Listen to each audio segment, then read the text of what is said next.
औज़ुबिल्लाहिमिनश्शैतानिर्रजीम बिस्मिल्लाहिर्रहमानिर्रहीम।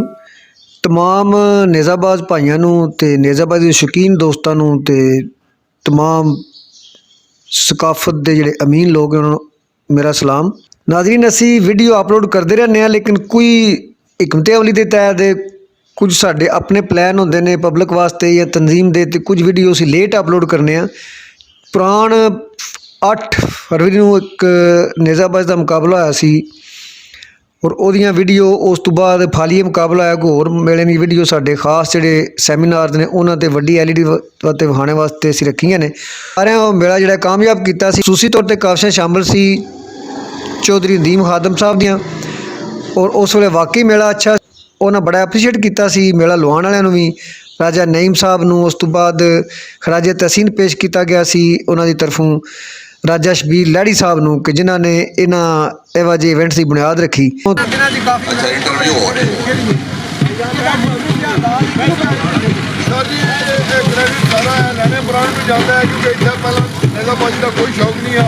पिछले 10 साल में ये शौक जोड़ा वै पैदा होया वै, और मैं अगर प्राण की किसी शख्सियत का सब तो पहला नाम लवां तो राजा उमर रसूल का लवांगा, और मरहूम राजा शबीर लहरी साहब इन्हों की पहली कोशिश ही उन्होंने मेला शुरू कराया। उस तो बाद नईम नवाज साहब बाकी जितने भी साढ़े भाई है ना इतना साढ़े नाल तामन किया है कि हर दिन हर साल तकरीबन साल के 4 मेले होंगे 5, और हर मेला बेहतरीन तो बेहतरीन मेला होंदा है। और मलक शौकत याद कांजड़ी साहब कितने हो जनाब ऐनक ते हो रहे जनाब मलक शौकत याद कांजड़ी इनामां दी दौड़ लगी है। दूरबीन भेजो इनाम ने वो लिमिटेड कर दो, महदूद कर दो, और वो साडी रिक्वेस्ट ना मनी बाकी ग्राउंड के मेहमान बहुत ज्यादा आते डिस्टर्बेंस होती है वो ग्राउंड छोटी इन्हें ग्राउंड को बड़ा किया माशाल्लाह। जिस तरह से आते हैं ये साड़ी गल्लां मनते रहे हैं और इन्हें बेहतर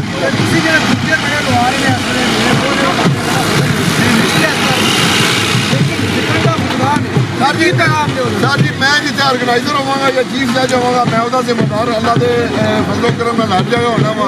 मैं बाकी कोई पैगाम ना देना चाहता क्योंकि मैं पैगाम राजा सुल्तान साहब इंशाअल्लाह सर मैं थक 22 मार्च फिर इसी ग्राउंड में मेला राजा अफजल साहब ऑल USA जनाब उन्हें मोबाइल ते नोट कराई हो गई जनाब। इंशाअल्लाह अगले महीने की फिर 22 तारीख 2 मेले होर भी इस ग्राउंड होने लगे ढेर सारे।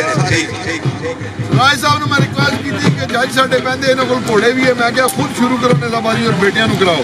माशाअल्लाह इस वेले जनाब ये खुद अपने 3 बेटियां दौड़ते हैं जी।